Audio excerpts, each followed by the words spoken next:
Welcome, guys. This is your girl, Connie, and you know why I'm here. I'm always coming to this YouTube channel, ABWA InspireHER.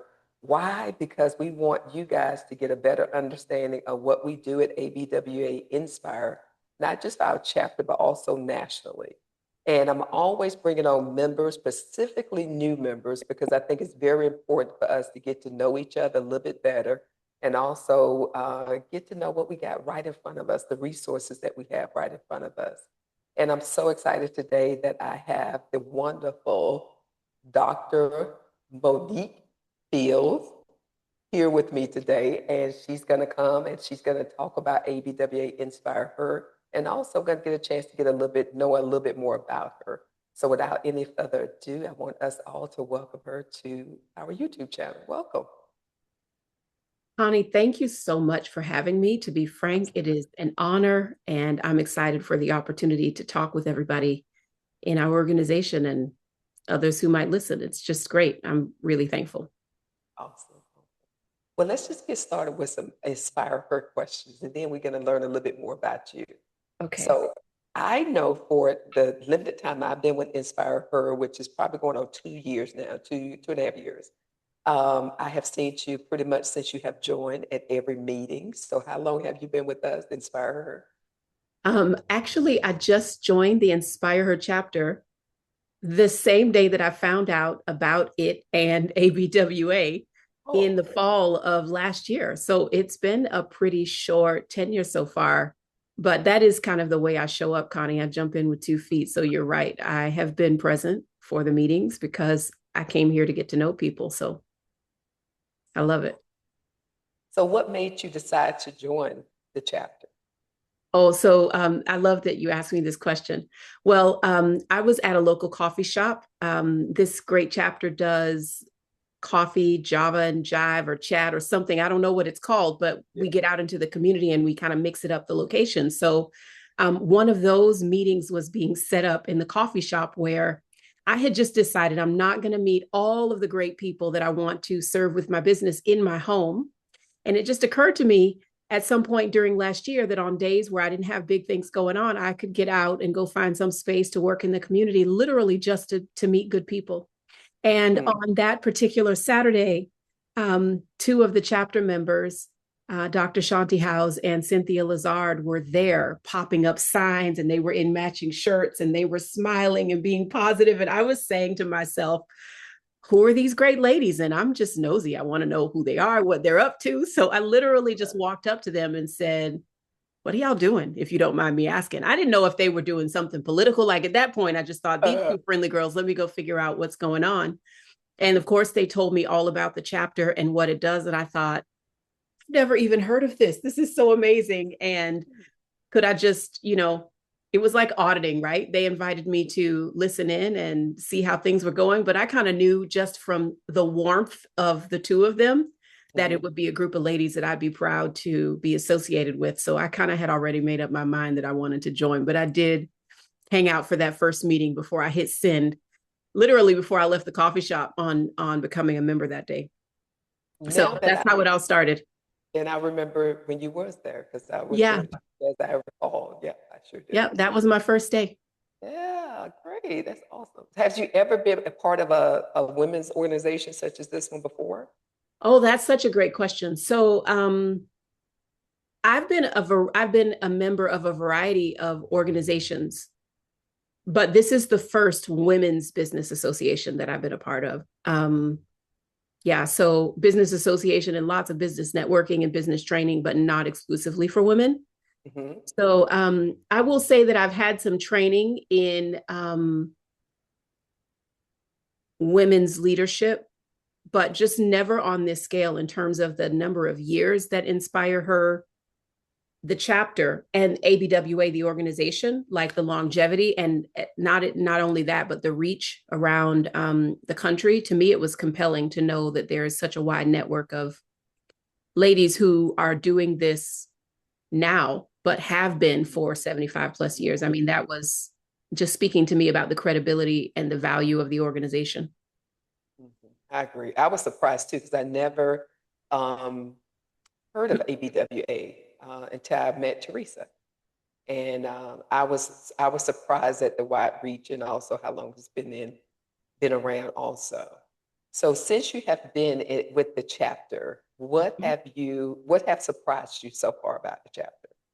Um, oh, I have a couple of things that I could say. One of the most compelling was in our last meeting because I've done a lot of networking. I've been a Right. professional for many, many years. I Mhm. sometimes get sized up to be, the resident young one, whatever that is. I don't know. Good genes, I guess. But I'm actually 40, going on 49. I did 24 years in education. I've done a lot of professional growth, networking, professional development, learning environments. And the thing that was most surprising to me was in our last meeting when the facilitators, you among them, were encouraging members of the group to share with each other what we're doing so that members of the group can support each other. So I think we all are often looking for support. They say Right. if you want to go fast, go alone, but if you want to go far, go together. So the whole reason from my perspective for linking up is not because I think the person I'm in front of is going to be the next sale that I can make, but I can't estimate the value of quality relationships. So when our last meeting, we were just taking the time to get to know each other and have each other express what it is that they're working on, what they do, what their business is about. And then we wrap that up with encouraging making sure that everybody knew what you were doing. Don't be shy about using our group space to share what's going on in your business and or your life. um, to me, it's not always the case. Many spaces that I network in are all about let us tell you what we do, but not necessarily creating a space where you get to really show up and share what you have to That's offer. a good point. That is a very, I I never thought value about it that way. that Yeah, because we all want that, to grow, right? So absolutely. yeah, Absolutely. that to That's a me is good the way. I never looked at it that way, but you're right.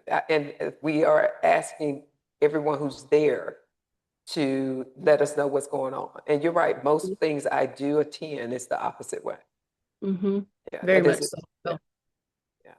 Now you I did. just, I'm sorry. Go yeah, ahead. go ahead. No, I was just going to mention that you did tap into. We haven't got into that, or as your previous careers and the things you Mm-hmm. had conquered. And when I took a look at that, it sort of did not surprise me that you had that much experience as teaching. Um, Mm-hmm. just my limited time being around you at the meetings and everything, you carry yourself like a teacher. So that wasn't very surprising.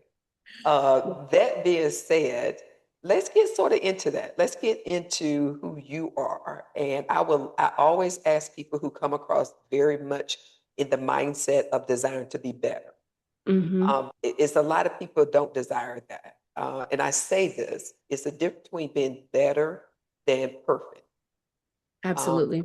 and you come across as that person, and many times as we get wiser and not older, we can sometimes become content. You don't give Mm-hmm. me that energy. You don't give me that energy. It looks like you come across as if every day you're looking to be better, and you definitely seem to be a very much encourager. Where did all that come from? Was that something natural? I know some people do believe was born with leadership qualities, and some people work on. Where do you think you land? Yeah, I would say that's such an interesting question, especially wrapping it up with the point about leadership, because I have spent the majority of my professional and personal life trying not to be noticed and not to lead, and leadership finds me. Hmm. Sometimes people who don't know me well have the impression that it's the other way around, but I'm actually not desirous of attention and I sort of can't help but get it. So, that's not something that I say egotistically. It's more like, to be frank, a frustration because when I want to not be noticed, I don't do a very good job blending in. But what I'll tell you is that I believe that it started in the beginning. Um, when I was a child, born to two 19-year-old parents in the 70s, that got into what young people get into back in the 70s. It's something with every generation, right? But that was a story of my young mom and dad. I ended up being cared for, like many people, by a grandmother who was taking care of her mother. So my roommate from the age of 8 was a woman in her 80s. My great grandma and I were literally bunk bed buddies. Okay. So I say that to say that I probably didn't come here wise, although maybe I did, but I just can't help it, right? Like my two most revered individuals from late elementary school through high school were these two sages. So I have a very old soul and a different sort of wit, and think about things maybe differently than I would have if I didn't have that influence. I also was very sheltered and grew up, like I mentioned before, our call in a relatively religious environment. I'm grateful for that because while I had certain hardships, I also had a very solid and grounded community that I think kind of held me while I was growing and developing. So I was mission driven from the very beginning. I wanted to do something to help people who had challenged backgrounds like I felt I did, and to basically dedicate myself almost like in a ministry to showing love and elevating people. So when you called out that desire that I have to encourage and uplift, I literally can't remember when that began. It's just always something that I have been interested in doing. Yeah, so without getting too technical about my actual work experience, it literally is all that I have ever been dedicated to do. I get called a servant leader because that's what I'm in interest of, to really empower and enable people. And I don't believe that we give people power. I think they have it, but what I am dedicated to is helping individuals find and access the talents and the gifts that they have, and sometimes work through the fears or challenges that are maybe keeping them from using them. The last thing that I'll say about what you ask is this idea of perfection and constant growth. I am by nature a learner almost to a fault. So yes, I've got a doctorate degree. I usually tell people that just means I like school a lot. As I have matured, however, I have learned that getting it right and getting the highest grades all the time, which is something that, you know, when you're schooled early on, you kind of get that as a marker. It's something you strive for. But now, through my own life and experience, I have learned that the application of knowledge is, you know, more important and more impactful. So I transitioned from someone who literally used to study words in the dictionary to focusing more on how to make the wisdom that we all have access to practical for people, to see them actually implement what it is, this knowledge that we have, right? What does it look like when you actually do it? And let's just identify the simple components that you can consistently do, because knowing it all doesn't really change things, but doing a little bit of it can make a really big difference. So I would say, you know, if that encourages somebody, then that's what I'm dedicated to. So I noticed you was a teacher Yeah. many years. Mm-hmm. So was there anyone in your family, immediate family, who was a teacher, or were you pretty much the first one for in your family? So I wasn't the first. Actually, a beloved uncle of mine, my mom's younger brother, he begged me not to become a teacher. Really? He begged me not Why? to. I think because we had pharmacists and doctors and lawyers and, you know, entrepreneurs and people who were earning money, and he just knew that it was hard. When I say this, his entire community came out for his homegoing, right? Like, this is a person who was dedicated to what he did. It wasn't that he didn't respect the profession, but I think looking at my young self, perhaps the reason I was choosing education, he kind of felt like, you know, you could make a difference in a lot of ways. At the point that he gave me that advice, I was too young to know that I should have begged him to explain the reason why. I didn't. I just thought, you can't stop me from doing my dream. So I went after it wholeheartedly. You know, I tried the doctor path for a very short time, but it lasted for like 5 minutes in college. It's like, this is not what I want to do. I knew I wanted to be an educator in 5th grade. And it was because of a woman whose last name I don't know, and I don't have the records to go back and find out who she is, but her name was Terry, which is the same name as my mother. And she was just so cool. I made it to 5th grade before I felt like I ever had a teacher look me in my eye and see me and encourage and uplift me. And I decided that I was going to be the person who did that for other people when I was 10. So, or maybe by then I was 11. So that's kind of where the whole journey in education came from. It was not really about being a traditional educator. I Mm-hmm. saw myself as a quiet disruptor. I wanted to go into the school system and liberate people, right? Like get them to understand the power that they held, not the program that they were supposed to follow. So that's kind of crazy because I was die hard, getting education for a long time, but it was really just my way of being able to get direct access, right, to 30 kids per year. And it's funny, I'll just volunteer a bit of information. Mm-hmm. I actually had vowed as an educator when I started back in 1999, I had said I wasn't going to be an administrator. I didn't at that time respect the work that they did. I wanted nothing to do with those people who are in the front office and don't know what it's, going on in the classroom and what the children need. And it was interesting that obviously I ended up doing exactly that role and being compelled to impact more and more children. As I matured, I Mm-hmm. learned the power that an influential position could have, not to control people, but to facilitate and guide the process of coming together and implementing the best strategies for everybody instead of, wow, this teacher has really great writing results. Like, what would happen if all of our kids got those same benefits? So it was a little bit more about being willing to schlop it up as a school leader so that I could hopefully help more kids get greater outcomes. And I mean, like I said, the leadership found me. It wasn't what I was looking for. But once I got a little taste of it, I must confess I was hungry to see what happened on this team happened on all the teams and see what happened at this school happened in multiple schools. So I never led beyond the school level. But Mm-hmm.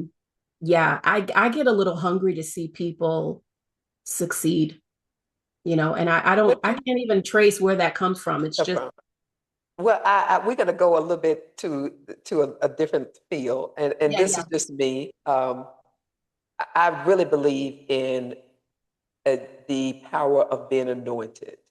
Mm-hmm. I know that one of the anointings is encourager and teacher. Mm-hmm. So I think too is that much of my life and pattern is that once we do things like take, and this is just everybody don't have to agree.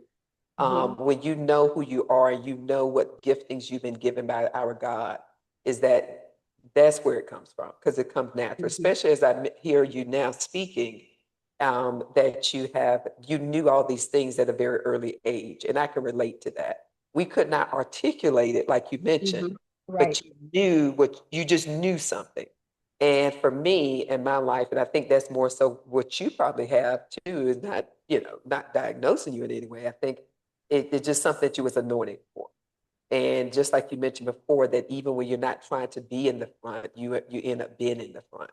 And I think God does that because He has us doing the opposite what we would typically do. That lets us know it's Him and not us. That's just my thoughts on it because I'm the same way. So I can definitely relate to that. And I think a lot of us had, if we reflect on our early years, it's some things that occurred that make us look back if we're wise enough to understand that God was laying the foundations right then.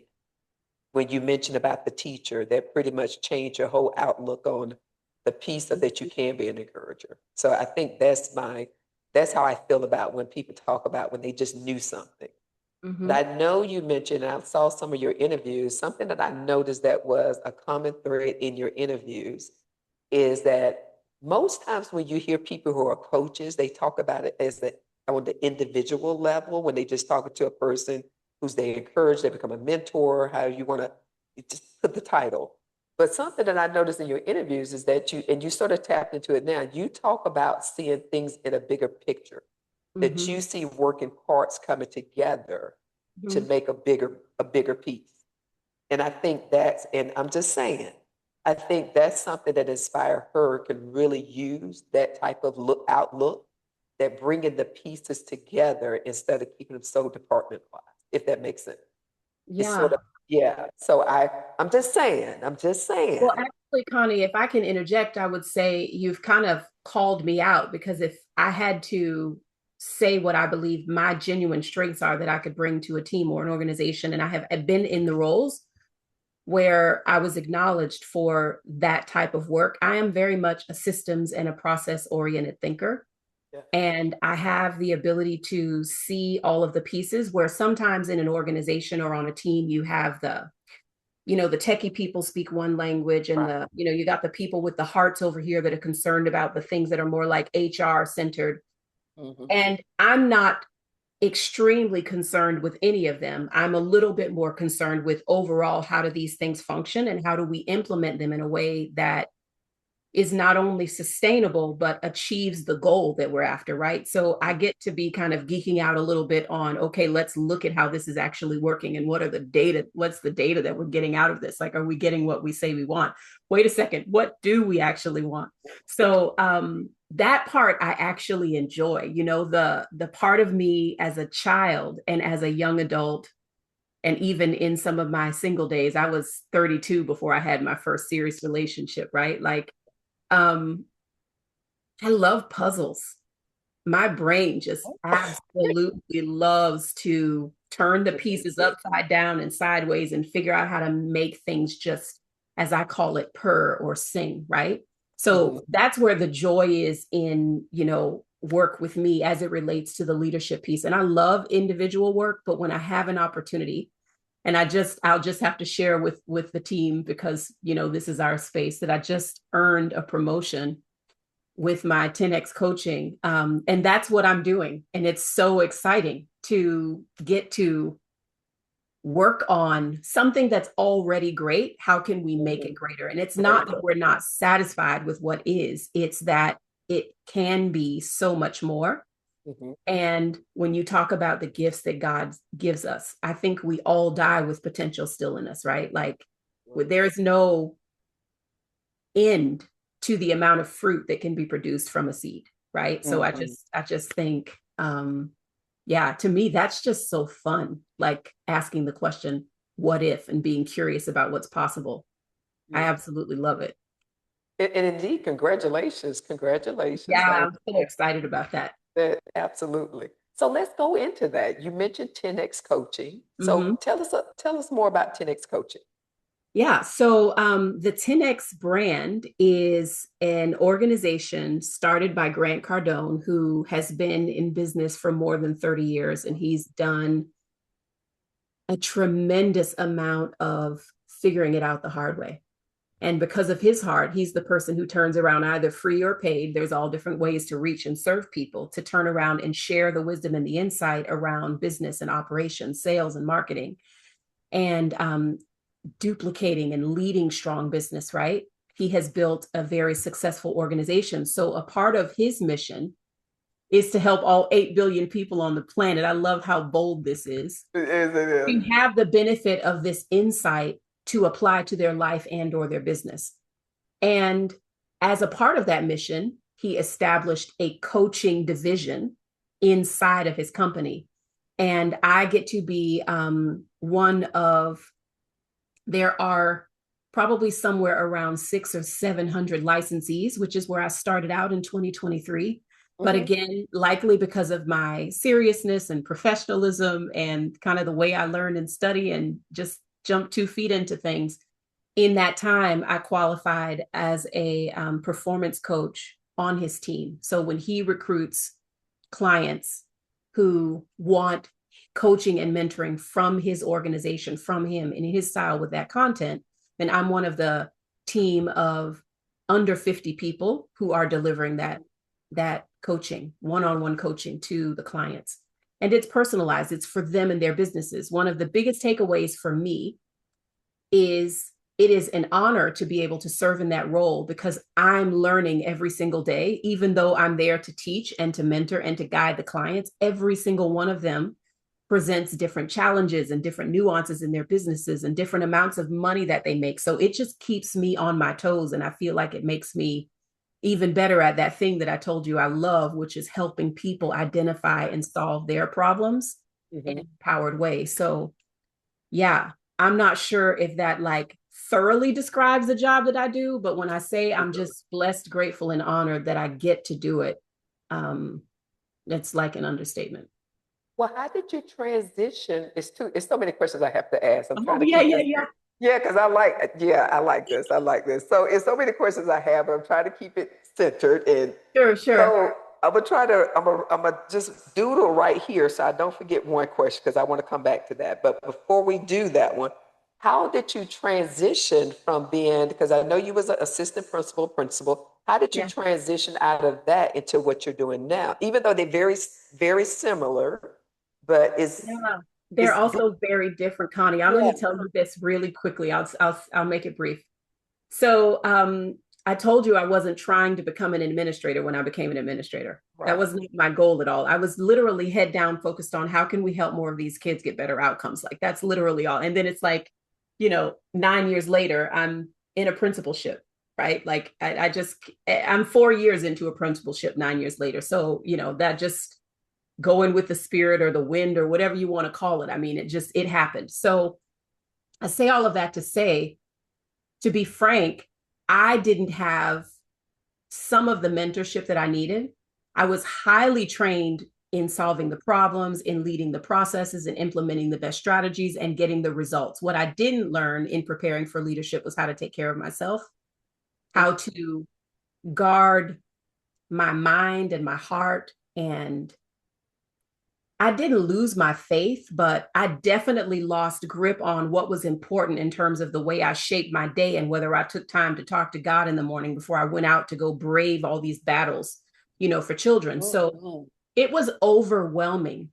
At the time, I claimed burnout, I claimed overwhelm. I felt I was literally attacked, a group of people I was not prepared for political, behavior. Here I am, this earnest person who wouldn't ever do anything unethical or, self-serving. And of course, when you get certain levels of leadership, you're going to have a group of people that just they pick on you because they can, because you Yeah. didn't say what you said that they wanted to hear the first time that you met them, or because you didn't know their secret agenda or whatever it is you're supposed to know as a leader. So it gets to be pretty complex. And I wasn't prepared for that aspect.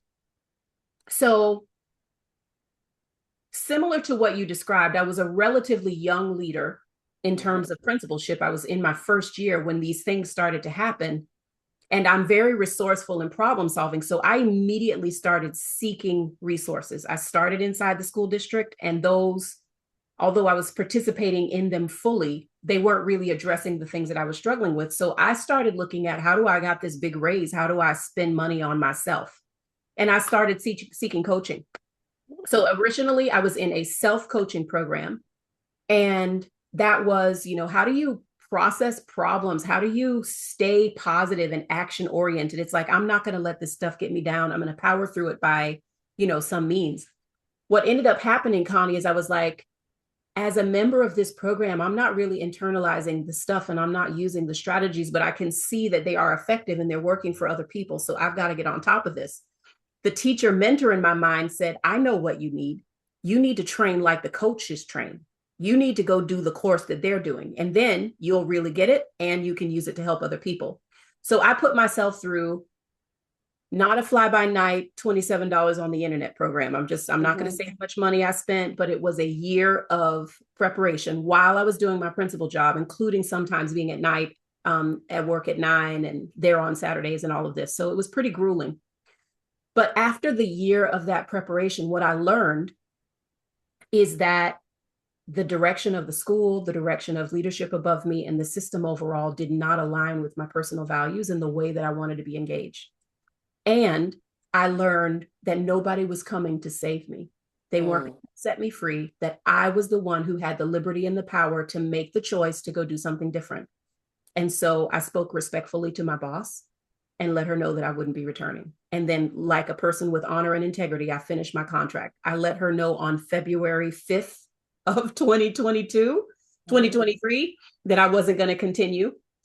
And I stayed dedicated. I didn't moonlight and shop for other jobs. I just, I did finished my life coaching certification training at night, but like I didn't prepare for the future. I just said, God is my source. I didn't say those words to her. I said the district isn't my source, but to me, God is my source, right? So Mhm. I made that determination and just started walking into freedom. And it was a process. Okay. So I left work June 30, 2023, and focused on building a business. Now the only thing I've got is coaching. I cannot go do any school administration job because I'm going to be back where I am. At that point, I didn't trust that I had learned whatever it was I needed to learn to be able to do that role without being too overcome with the responsibilities and not appropriately balanced taking care of myself. So I just felt like I needed to go do something different. So while I was looking for other jobs, the thing that took off was the coaching. Immediately, people wanted to coach with me. I had clients, my first paid clients in October, and I had just decided I was opening a business earlier in September. So, I attribute that to the 10X style of let's get out there and make it happen. And yeah, you can go incorporate an LLC, but that has nothing to do with being in business. Let's start taking action. Thank And you. Thank that you. resonated so much with me that it just is a no-brainer. Basically, the rest of the transition was like I was learning. I fell into by, some divine intervention or something, the 10X sort of training. And it just was the only thing that made sense for me at the time. It was get your life together, get your routine together, take care of yourself, and handle your business. And that's all I needed to focus on. So that was a 2-year journey of just literally grinding it out, taking all of the complicated things out of life and just focusing on what was important and building a business, which we all know is not, an overnight kind of process. Mm-hmm. But yeah, the way I showed up and engaged, I guess, maybe got me noticed. And so while I have my own 10X business that I run, where I provide coaching and mentoring, I also have this contract position, 1099, with the company to coach their clients. So it's a really great sort of, it's better than a supplement, to be frank. But I mean, it's a really good partnership with having the time that I needed, because I left a pretty big salary. I literally just walked away from it with no plan for, what was going to be next. Crazy, crazy move. Not what I actually encourage people to do. I list that among Now, the was that the mistakes, first right? time something like that occurred in your life where you just pretty much just walked out on faith? Okay, so that's a very interesting question, because I have one other transition in my life that was a faith-based change like that when I Please left my tell. hometown. Can you tell? Yeah, I'll tell. So Okay. I told you I was raised by the grandmothers, and I mean, I went to church.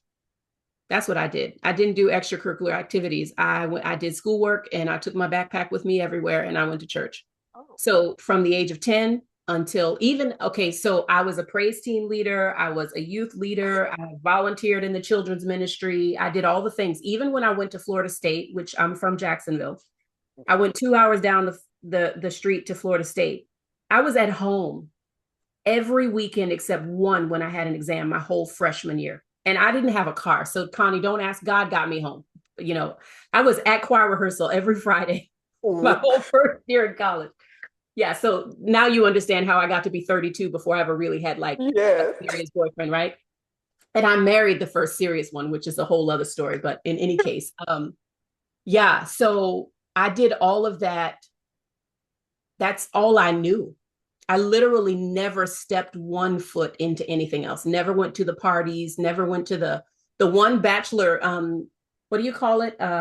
When the bride gets married, in the bachelorette party I got, they got a little risky there. Me and my good Christian friend, we wouldn't hid in the bathroom. We just, we couldn't be there for that. So hilarious. So in any case, yeah, so when we were speaking off the conversation now about what faith is, it literally is everything, except at that point in my life, I only knew it by the textbook in this perfect environment where I didn't venture out and literally apply my faith in life. So when I was 27, to be frank, my eyes were starting to be open to what was going on around me, and it just didn't settle in my spirit as like what I felt God was calling me to and the way he wanted me to live and represent him. So I decided I was going to leave. So this time I left my career at 24 years was not the only time in my life I've done that. The first time was when I was 27, just 20 years before. I had decided that I'm not sure where I'm supposed to be going, but I just know this isn't it. And I'm going to trust God to take care of me. So I'm just going to go. And that's how I left Jacksonville and moved to Atlanta, became an educator here. And well, so many beautiful opportunities I've had over the years. I in this place. see. But a crazy transition. It's so funny. You're the only person who's ever asked me, have you ever done anything that dramatic before? And That's it's good. like, actually, no, just one other time. Just once. It reminds me of the things when you know. And I think it's Yeah, very important to, when you have a relationship, because God really is involved in our lives. And I don't think exactly. people realize how much, because I can relate to that. It's two or three things that just was a paradigm shift in my life where I woke up that morning and it was just, I had to do it. It didn't Yeah. make logical sense to everybody else, but it felt so right and I was at peace with it. And when Mm-hmm. we look back, and I'm sure you can agree with this, when you look back, you understand that was his divine order. And I'm so thankful that I was obedient. Mm-hmm. And obviously, you should be thankful too, because Mm-hmm. look what you're at now. But I'm just still in awe over where it took me to fit. I can relate to what you're saying, but it took me in my 20s. You're talking about you was doing these things or feeling these ways way before I was feeling these things. Mm. So and I think it had a lot to do with your surroundings. I think you sort of hit on that, or as your bunk and roommate was an 80-year-old grandmother, Mm-hmm. right? Or great grandmother, wasn't it? Great Would be your grandmother. great grandmother. I can relate because my mother had me at an older age, and I Mm-hmm. was truly a oops baby, and many people thought she was my grandmother. I remember growing up, as people say, your grandmother's waiting for you," and I'm like, "No, that's my mother." But in Yeah. hindsight, and you may can agree to this, I would not change. I didn't get it then because my mother was very um, sheltered. I did a lot of things though. I think she said because I just came off mature, but I wouldn't change it for the world Mm-mm. because it's something that was embedded. We do have the privilege of having that youthful spirit because you give me that. You give me a youthful spirit, but you're very grounded. Mm-hmm. And in a world that everybody's going every which way, and there's nothing wrong with exciting things, but you still have to have that grounding. And that's how you come across to me is very grounded. Now you don't have a lot of experience coaching people. I'm gonna Mm-hmm. ask you some things, and this is not me Okay, being let's negative. go. Yeah, so the question number one, in your experience in coaching people, what is the number one thing that holds people, keep them stuck? And let's keep it more so far as a business owner or someone who's trying to start their business. What seems to get them stuck? Because you said earlier in your conversation is that it's one thing having an LLC, but it's also a big difference. You have to run that LLC because we go get these licenses, but we're not doing that with And never make a dollar, right? Like there's right. businesses that literally die within a year. I mean, the statistics are crippling. And with all of the data demonstrating what doesn't work, the thing that I think stops the most people is that they don't show up with what I call and other people call a beginner's mind. We know too much for our own good often. And I Ooh. cannot tell you, I've got Grant Cardone and the 10X brand and insight backing me, but I've got to spend often 12 weeks to patiently support my clients to come around to what we talked about in session one.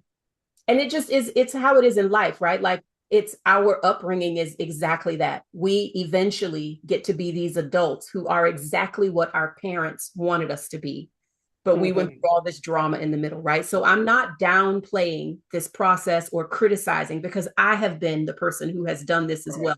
My Mhm. coach would say, I told you to make those phone calls. I'm glad you're finally doing that now after a year, right? So this is not anything that I think any of us are, not parties of. Mhm. But what I will say that I commonly see gets in people's way. This was true coaching and education. I already know that. I've already done that. Uh-huh, uh-huh, uh-huh.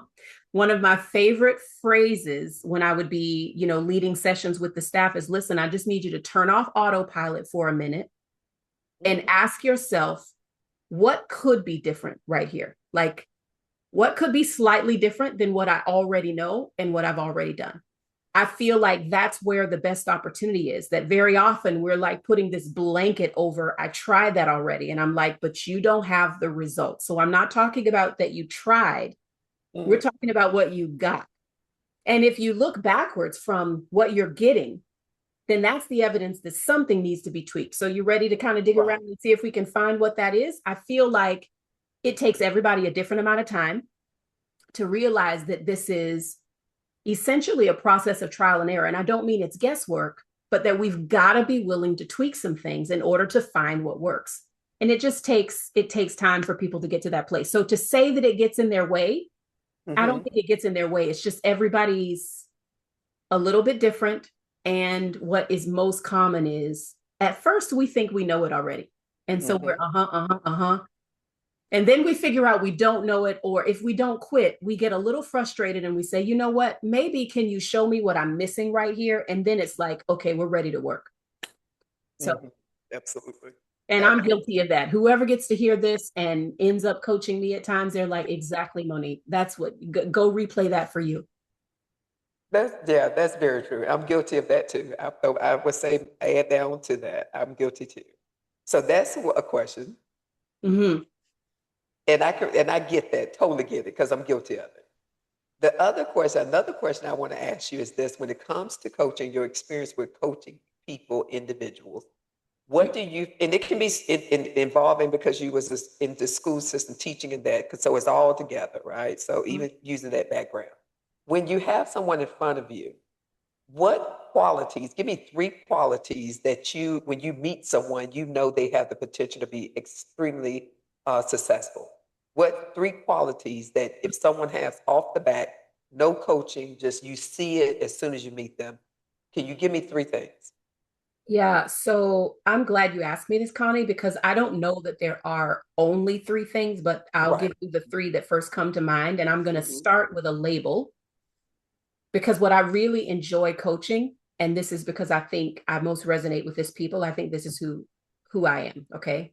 I love working with a go-getter because I know that a go-getter is going to be successful. And what I define as a go-getter is someone who is open, right? So the sooner we can get to the place where we see the side of you that's not just like we just talked about, but actually curious about what you maybe don't understand or what else could be going on here, I think that's extremely valuable and a determining factor in success. Are people willing to investigate, to play around a little bit, to try? Another thing that I think is really important is leadership, initiative, ownership. This isn't your problem. I'm not here for you to tell me how to do it. I'm looking at you like a partner. You've got access to some insight that I don't understand, and I want to know what you know so that I can put that with what I know and go make something of it, right? So when I have a person who shows up in coaching and their whole presence means that they think that there's somehow I'm going to, like, God downloaded the 10 commandments onto them and then they're going to be successful, and it's like, dude, to borrow words from a 16-year-old, like, no, that's not what's happening here. My favorite is when my clients are like, they're in the session, they're getting the questions, they're saying, oh my gosh, this is so great. Or maybe they're even flummoxed by something, but they go away, turn it over in their mind, they try it out, they test it, and they come back and they've taken it a step further. And it's not like they think I'm God. It's more like, here's what I did, and now where are we going from here, right? Absolutely love that. And then the next thing that I would say is really, really important to determine success. And that would be something like a playful spirit, right? I think it's so much better when you're doing something new, when you're doing something that's going to take a lot of time, when you're doing something that you've never done before, to have the attitude that isn't taking it too seriously. Our work is important. We are important, but we don't need to take ourselves too seriously. I think when we are so focused on getting everything right and not messing things up, it keeps us from learning what we need to learn. And I personally, as a coach, have moments of frustration when my clients are not willing to take risk. They're not willing to try. They're spending weeks grinding because they're just afraid to take action. And I tell people all the time, you can make so much more progress moving than you can standing still. What can you do right now? Like, let's just identify any one thing you can do. And this literally was my best trick as an education leader. Okay, great. You hate this program. What can we do? Like, which part of it do you like? I knew that if I could get them to do a little something, they would eventually get over themselves. And that's usually how we made change happen. let's just start right here. Let's just use this little Mhm. bit. We'll build on it, right? Mhm. That's a whole lot easier than you're going to be a wall and I'm going to try to push and, all that nonsense. So those would be the three things that I would say Yeah. make up the go-getter who absolutely will be successful. And I would say those same characteristics are identifiable at all stages, because I love to see leadership in children just as much as I do in Mhm. business owners, right? I think that it exists at every level. Mhm. And to be frank, with all the different ages and stages of people that I've worked with, those same things are true. The most successful. Okay. I see. So that being said, that leads me into the next question, and I'm Mm-hmm. gonna get you off this line because it's so much. I just like Yeah, good this is conversations fun. like this. Yeah, because I'm on conversations. I like good conversations like this, and when you have new conversations and conversations that it makes you think in a different type of way, Mm-hmm. it is uplifting. It gives you, it energizes me. So I'm going to try to keep these. So people out there, just hold on. We're almost at the end, but this is good. We Yeah. might have to have a chapter number 2 because it's good stuff. And the reason why I'm asking these questions because there's a lot of times we have interviews, but we don't ask these deeper questions. Mm-hmm. I always want to know on every aspect of it. So you already asked the questions. You answered the question I gave you regarding 3 qualities, and of course, you said it can be more than 3, of course. Mm-hmm. Have you ever had a situation, and if you have not, but if you do have a situation where you have someone who comes up who wants to be coached by you, and you see that they're not ready, they may talk it. This is my pet peeve with what I deal with people, and to some degree, is that I have a real pet peeve when people talk it, but their actions don't show what they're Mm-hmm. talking about. That blows a gasket with me. So Mm-hmm. if you have you ever had a situation where you was in either teaching with kids or adults where that person talked a good game, but you saw right through it? How would you how did you handle that? Or if you haven't had to, how would you handle it? Yeah, so I love that you asked this question, Connie, because yes, I have had that happen in all different, in the education context as a education leader, teaching, now in business, coaching and mentoring. For me, first of all, noticing that we're saying a lot of things that we're not doing. The first thing I'm doing is exactly what I want people that I work with to do. I show up curious. I want to understand what's going on, because I think there's a difference between saying all the right things, which, to be frank, that's what society teaches us to do. The majority of our upbringings will not make space for us to say how we really feel and what we really see. We're supposed, especially here in the South, we're supposed to say, you know, the way we want it to be and bless your heart at the end. Mhm. So I think it's important to tease out whether an individual is really struggling, but they don't know how to say it, because I've been Yes. that person a lot. And I Mhm. think there's a difference when the person has an integrity issue and they are aware that they are not taking the action and they're just saying it to cover it up, right? So for Yes. me, I don't want to work in a situation where there's a lack of integrity. I Mm. don't believe, I'm not saying that integrity or lack of integrity can't be remediated, that there isn't a way to fix that. That's just not my specialization. I Mhm. work well with honesty. Like when we say this is what we're going to do, we're in it. We're clear about what it is. If we need to poke holes anywhere, we got the liberty to do that, but it's on the table. That's how Mhm. I work. So I spend time to figure out which two camps we're in, and I have Mhm. let clients go. I have said, just respectfully ended the relationship, delivered up to whatever point that I had been compensated for, and moved on.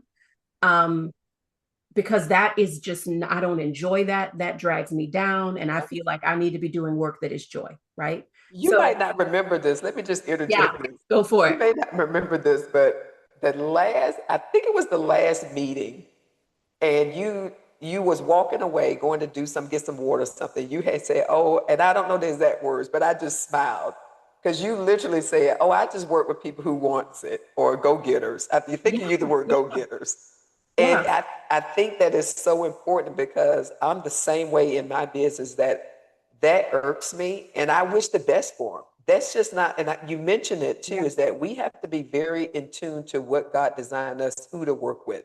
I'm Mm-hmm. not for everybody. And once you Right. get that, I know my tribe and I know the ones Mhm. that's going to be successful in what I'm trying to do.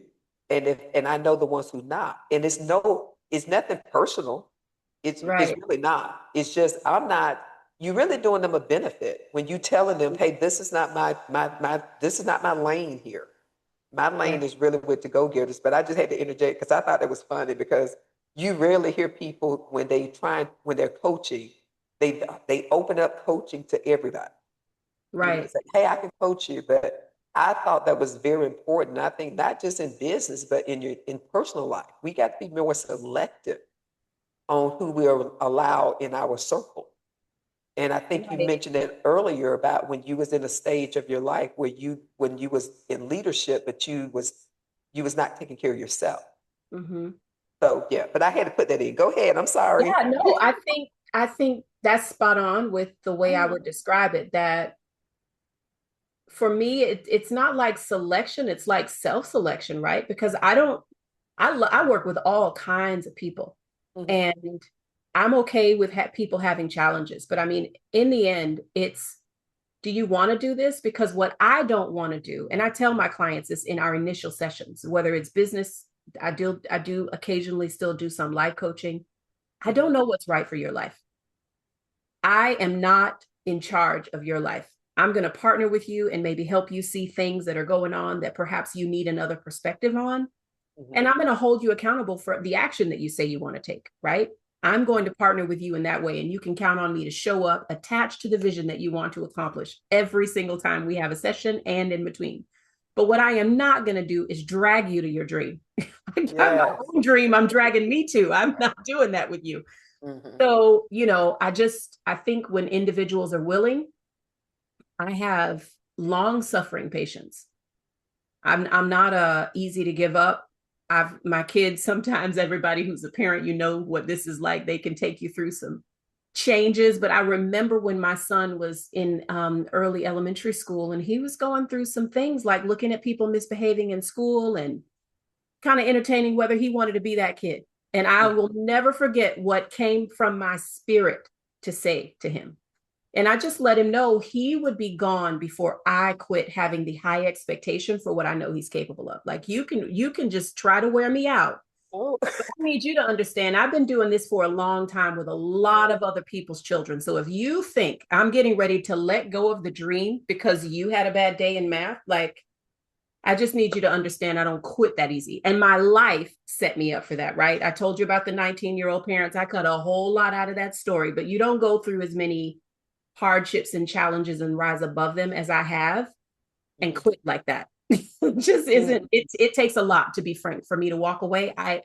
And I don't consider the walking away giving up. To me, the two aren't the same. It's just when No. you know that this isn't the right strategy, great. In order to be productive, I need to identify a different or a better strategy, and I'm going to keep moving. So that's kind of the way I see it. Mhm. Yeah. That's some good stuff. Yeah. Yeah. They Yeah. do like this. Yeah, that's some good stuff. Yes, honey.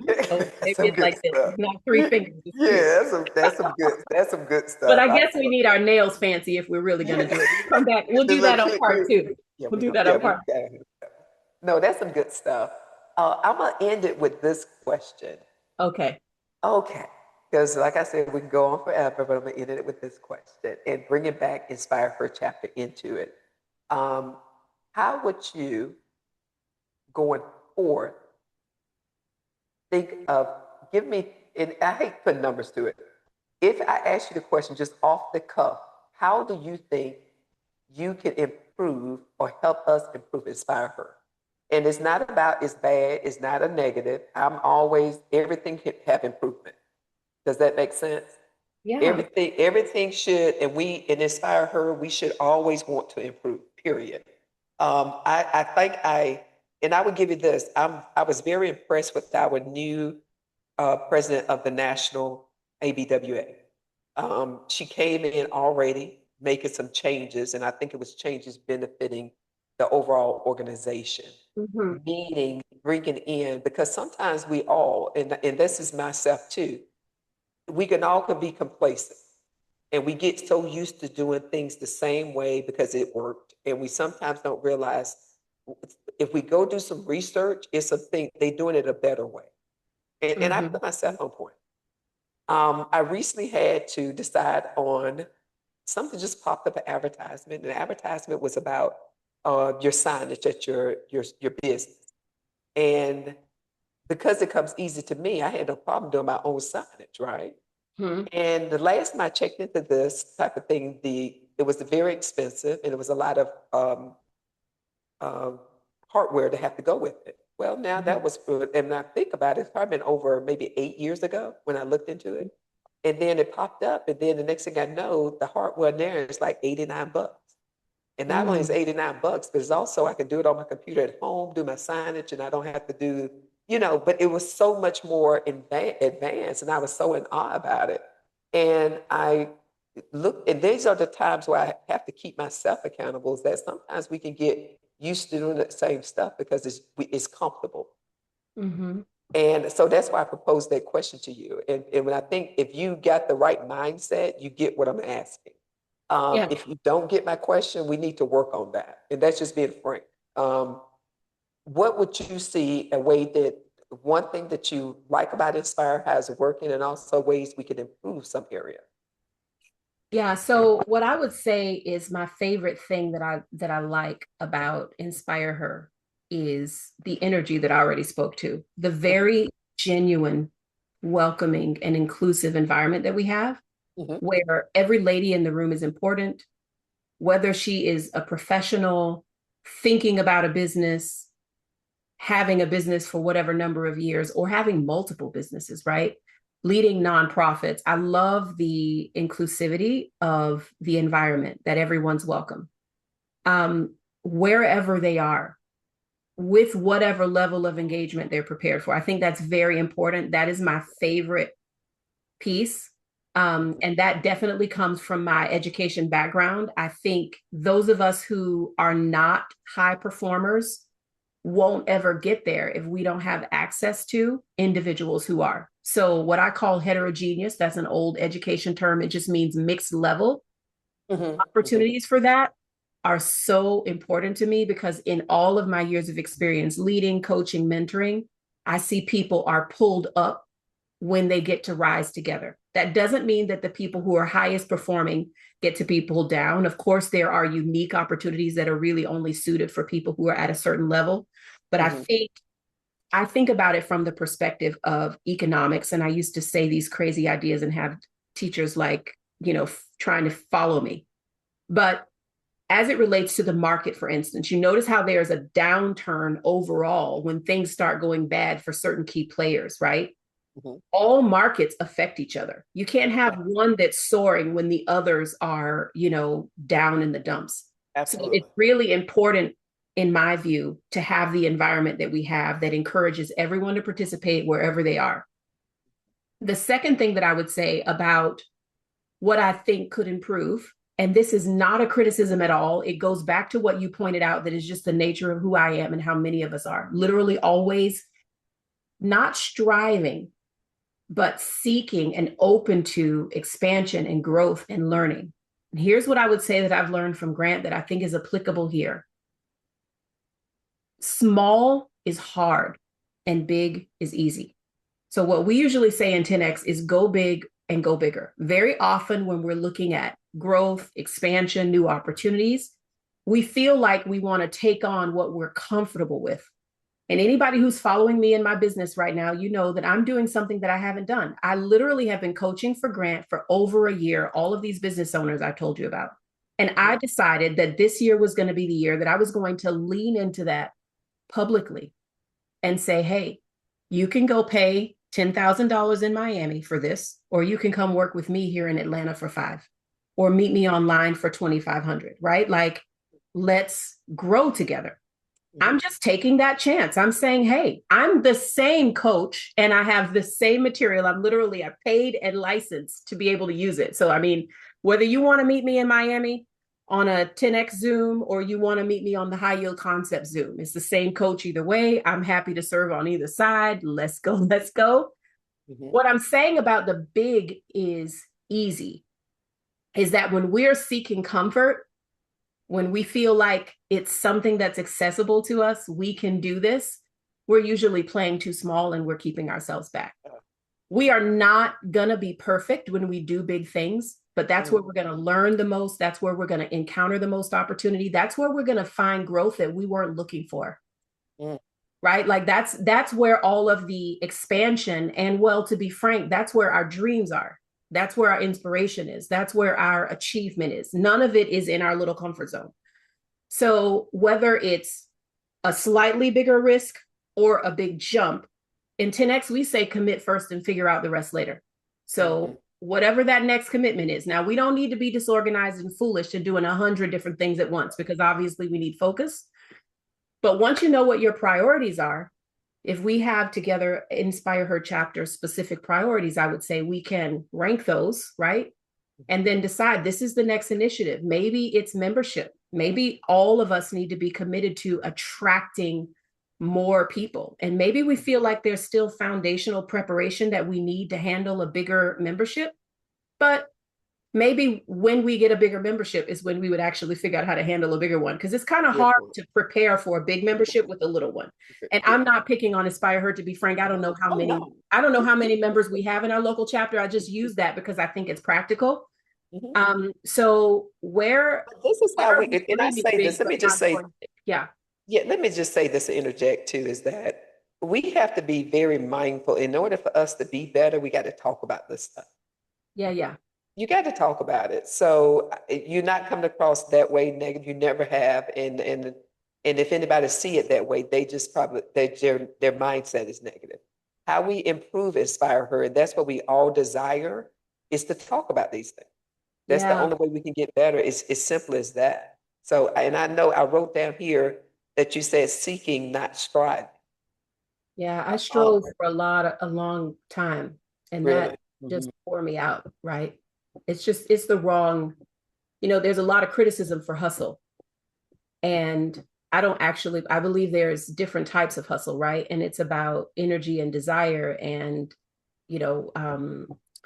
taking action and staying active and, not making excuses. I mean, those things are what come to mind when I think about hustle and grind. It's not like I'm just going to go whack every mole in the field and I don't even know what I'm doing and hope something good comes out of it. Like, no, not mindless like that. So yeah, Do you find that as a coach, as a person that you are and everything that you do you find that when it comes to your family that they see you in that light? Connie, because both of us have a background in, I'm just going to be specific, Christian faith, because I'm super open to everybody. And I work with all kinds of people and have friends from different backgrounds. But we say that thing about not being a prophet in your own land. To be very transparent, the people closest to me know what I do. They know what I'm capable of, because they're the people that I call up every single time one of my client wins. So-and-so just closed a $3.6 million contract over, 2 years or whatever. And they just earned $300,000 last year in their business. Like, when I get to say things like that to my super close circle who aren't going to think that I'm inflated or anything, then that's like, they know, because Moneke is just happy that her people are winning. Like, that's what it's about, right? Like, I didn't get a bigger house because they got that contract. It just is yay for the wins, because that's what I'm looking for. I'm getting up every single day for more wins. So yeah, I want to see everybody go and grow. And that's the point. That's the point. I may have lost the question, but that's the point. It was more so asking, when it comes to your family, with all your resources and what you know, do you pretty much? Yeah, that's the part I wanted. That's what I wanted. That's probably what I wanted to avoid. Thanks for bringing that back up. Yeah. So to be frank, I have an entire side of my family who doesn't even know who I am. Probably never did, for whatever reason. Things that, went on in the world before I was even born, right? Nothing to do with me. And then it's funny you asked that, because the side of my family that I'm the closest to, I don't know, I think I'm just the girl, right? And I've also done a pretty dramatic change, which, when people love you, we all have naysayers who are on our side, and they're like, honey, maybe you should just go get another one of those jobs, like the one that you did for 24 years to try to take your soul. Maybe you should just go do one of those, because you'll have benefits. And I'm like, but I'm healthy. I'm good. It's okay. So I say that to say, sometimes we're not a prophet in our own land. And we're so busy trying to earn approval and validation from the people that we love and we care about the most. And it's the wrong focus, right? Mm-hmm. Like, to be frank, I've got very successful family members. They don't need the insight that I can offer. They're not my clients. They're not my audience. They're my family. So for me, I just keep that in perspective and keep it moving, right? Like, if the people in my neighborhood don't want help, it's okay. I can't not help though. So I'm going to help those people that I told you about who were like, let's do it. Let's go. And that's if it's one or if it's rooms full. Like, I kind of have always been that way. I'm going to show up and serve whatever level they're at, however, whatever number there are. And if a family member happens to be in the group, great. But we each have our own path and we see things the way we see it. So I don't hold attachment for that kind of stuff, because to be frank, it's not a good energy. It doesn't help me stay motivated to make a difference. So it's like, I used to be criticized as a young professional for being, so one of my employees, they called it toxic positivity, right? When you just aren't focusing on the negative things. But I'm like, how has focusing on the negative ever helped you grow or expand? How does it help you, right? I would take toxic positivity over toxic negativity any day. That's my answer to that. So yeah, I love my family. I'm so grateful for them. To be frank, I wouldn't be who or where I am without their love and support. And I just understand that they're my family. They're not my clients. They're not my customers. They're not my mission, right? So, And I think too, I think for me, when I look at that too, is that uh, by default, you want your family to do well. mm-hmm. And as you start growing into the path that God is leading you to me, is never for your family. And it reminds me of Jesus when he was asked, when they told him, well, your mother's at the door, when he was at an event, and he pretty much said, well, who's my mother? Who is my mother, right?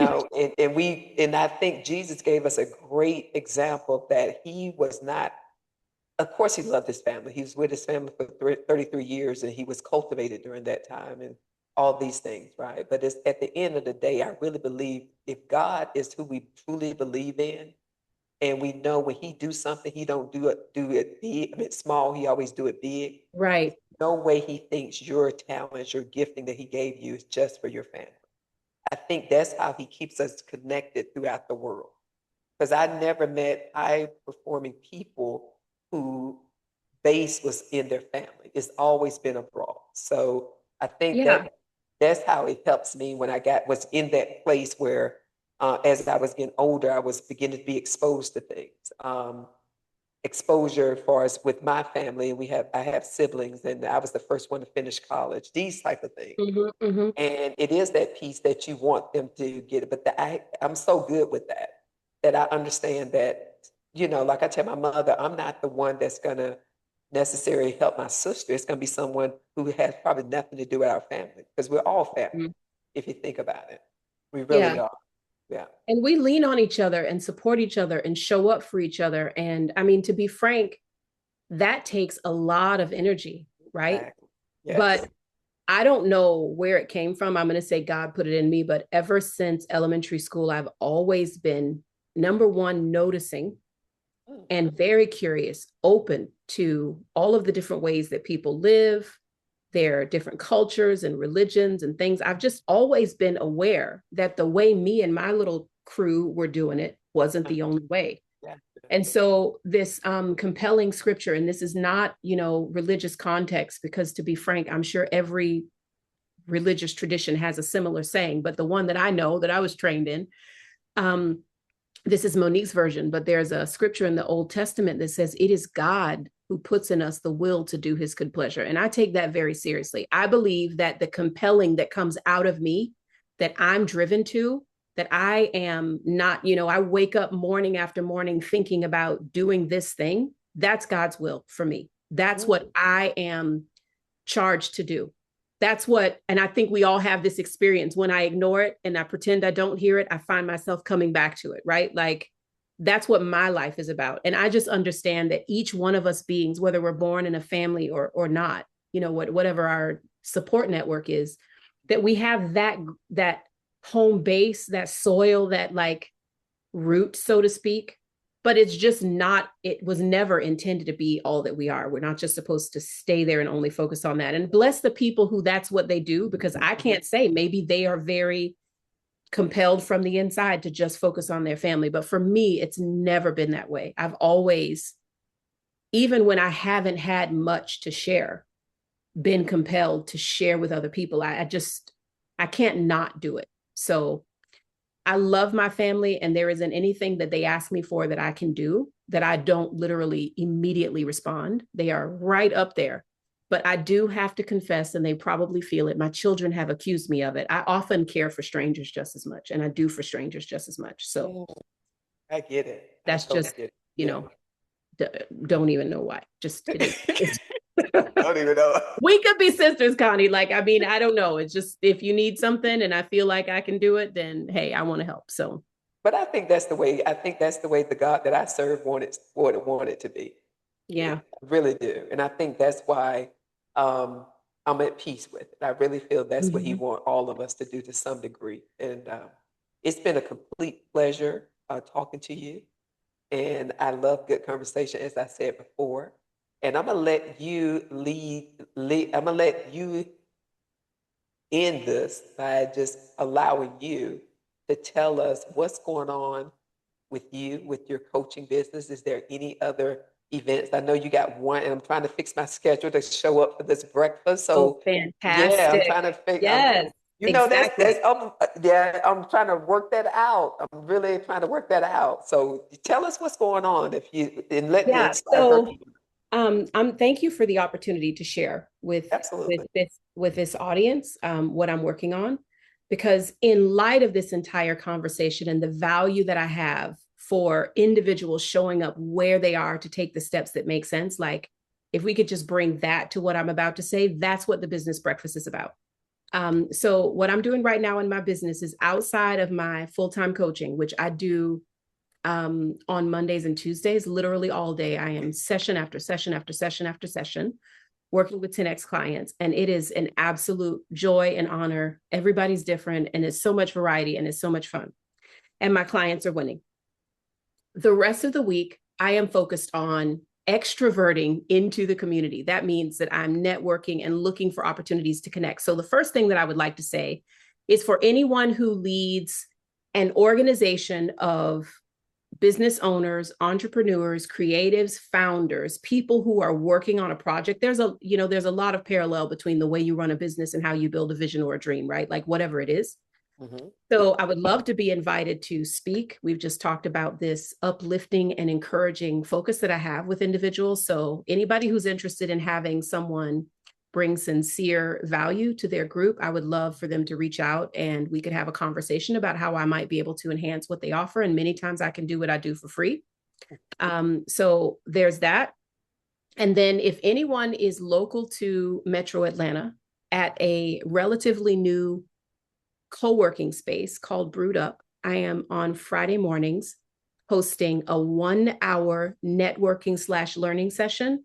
And it's not general. It follows a specific process that we use in 10X to develop, grow, and scale businesses. And I'm treating people to a micro session where they're going to walk away with at least one actionable item that they can apply to their business. It's relatively inexpensive. The reason for the cost is that breakfast is included. We want you to just patronize this beautiful new business, right? So it's like, how do we give back? Just know that that's what the money is for. And then I'm happy for people to connect with me online, because I can offer the same content, since the majority of what I do is online as well. So that's Friday mornings at 8, from 8 to 9 in Lilburn at Brewed Up. I'm doing that business breakfast and would love to see young entrepreneurs, maybe people who are homeschooled and their parents have the flexibility to get them over there. I absolutely still love working with teens, doing that every Friday. And if I could just close this out with just one thought, Connie, I just had the opportunity to be in Barcelona, and I visited this famous, really ridiculous, like so ornate, and it will never be finished for like the next 100 years, church, Sagrada de Familia, Basilica, whatever, I'm messing up the name, but it's the church that was designed and built by Antony Gaudi. And here in the United States, we say, oh, that's so gaudy. That's so gaudy. They said that my whole life. I never knew what it meant. So being able to step into this place and see all the intricacies of this man who had this expansive vision, and many years now after his death, with those very detailed plans that he laid out, people are coming from around the world every single day to see that work. They're stepping inside and connecting with some message that's etched into the walls or whatever from God, if that's, you know, how they're going to hear when they're inside. The most compelling thing, which I think is very fitting of this conversation, I'm going to get to my cell phone so I can get it right. The most compelling thing that I saw when I was there was in a video. You know how when you go to these places where they let you do tours, they will include videos often. And there was this quote from Gaudi himself, and it said this: of course it was in Spanish, which I do speak some, but I won't bore everybody with the Spanish today. His words all these years ago were, let everyone use the gift God has given you. The realization of this is the ultimate social perfection. Just use what you have, right? And if something about what I've shared means that it sounds like my voice and my style would be a great place for you to grow and be supported to take action, then that's what I would encourage people to do, to reach out. But more than anything, just make sure that you don't spend a day not using the gifts that you were given, because that's what they're for, right? Like, that's what they're for. So go use it. Help one person with it, right? Like, just go. We got to leave it right there. That's a perfect way to, that's a perfect way to end it. Thank you so much for your time. And guys, thank you for watching this video. We're going to have more coming in the future. So always check in with YouTube channel. It was a pleasure having you with us. And I have definitely learned more about you, which was the intent of this video. And I hope InspireHER members get a chance to look at the video, and also just people who just come across our channel. I'm going to leave all the information to get in touch with Dr. Fields at the end of this video. So please get in touch with her. And it's been a complete pleasure. It's been energizing. It's been great conversation. And I want to thank you for blessing me with your wisdom that God has given you. And I want to encourage you, my sister, because encouragers need encouragement. I love it that you walk into a room and your presence shows exactly who's showing up. I admire your consistency, because one thing I love is, my favorite word is consistency. And as I said earlier on this video or this interview here, is that since you have joined, you have been present at every meeting. I want to thank you for always being responsive to me when I'm asking you questions about stuff, and that you just on top of things. And I really admire people who are like that, because that's what I desire to do. So thank you so much for your time and all your wisdom that you gave us. And InspireHER members, don't be surprised if I reach out to you guys too. So until next time, you guys know, God bless. Bye, everybody.